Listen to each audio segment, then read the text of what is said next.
9 sur 10 pour les pays africains. On peut d'ores et déjà dire que c'est une Coupe du Monde réussie pour l'Afrique. Effectivement, 9 sur 10, c'est 90% des pays qualifiés. Je dirais que c'est un bilan historique pour les pays africains. Mais au-delà du bilan, il y a des chiffres que je peux vous donner.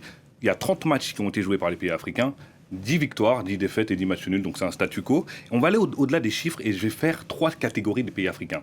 Donc on a les confirmations. Le Maroc, le premier pays africain au classement FIFA, qui a fait un premier match contre le Brésil, un excellent match qui a marché sur le Brésil et qui a ensuite fait une victoire contre l'Écosse, 1-0, et une victoire contre Haïti, 4-2. Et le Maroc s'est fait peur, mais le Maroc a eu 7 points, s'est qualifié. Il y a aussi la Côte d'Ivoire qui a impressionné contre l'Allemagne, malgré la défaite. Il menait longtemps contre l'équipe d'Allemagne et a perdu le match à la dernière minute. La Côte d'Ivoire a assuré sa qualification contre la petite équipe de Curaçao. Donc ça, c'est les confirmations. On a les pays surprises. On va parler du Cap-Vert. Le Cap-Vert, c'est une île de 500 000 habitants. Et la belle histoire du Cap-Vert, c'est leur gardien, Vozinha. Il a 40 ans.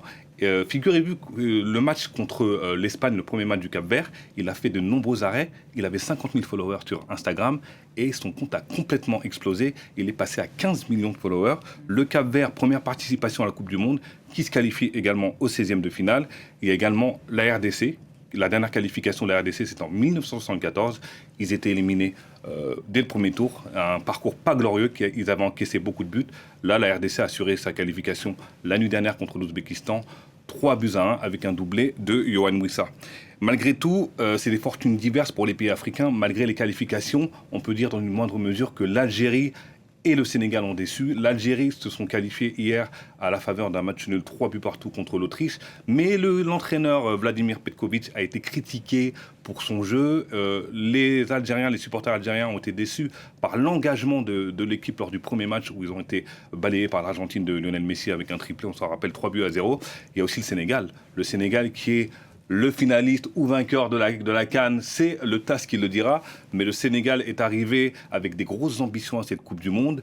Ils ont eu un groupe difficile, il faut le dire, avec la France et la Norvège. Mais ils ont perdu les 2 premiers matchs. Ils ont fait une bonne première mi-temps contre la France. Contre la Norvège, ils ont complètement loupé leur match. Ils se sont qualifiés à la faveur des meilleurs troisièmes. C'était la 8e équipe des troisièmes. Ils sont passés sur un fil. Donc voilà le bilan des équipes africaines. Alors quels pays sont les mieux armés pour se qualifier en 8e ? Parmi les 9 affiches, moi je dirais que le Maroc qui rencontre les Pays-Bas, ce sera un match compliqué parce que les Pays-Bas ont terminé premier de leur groupe. On se rappelle du deuxième match des Pays-Bas qui ont balayé à la Suède 5-1. Mais le Maroc aura son mot à dire. Moi je vois bien le Maroc déranger les Hollandais. Il y a aussi la Côte d'Ivoire qui affrontera la Norvège qu'on connaît bien parce que la Norvège a rencontré la France. La Côte d'Ivoire qui a de grandes ambitions avec leur joueur star, le minot Diomandé qui joue au RB Leipzig, qui ira dans un autre club probablement pour un gros montant, un transfert record. Il y a aussi le Sénégal qui doit se racheter parce qu'on dit qu'à partir des 16e de finale, soit vous gagnez, soit vous rentrez à la maison. Donc, on attend du Sénégal qui se ressaisissent et qui montrent un tout autre visage qu'ils ont montré en phase de poule. Ils vont rencontrer la Belgique qui s'est qualifiée, mais la Belgique, ce n'est plus la Belgique d'il y a 4 ans ou d'il y a 8 ans, où ils étaient en demi-finale de la Coupe du Monde il y a 8 ans. Contre la France, ils ont perdu, ils ont terminé 3e. Et je dirais aussi que l'Égypte aura son mot à dire contre l'Australie. L'Égypte a encore des grands joueurs, un grand Mohamed Salah qui a 34 ou 35 ans, mais Mohamed Salah reste un grand joueur.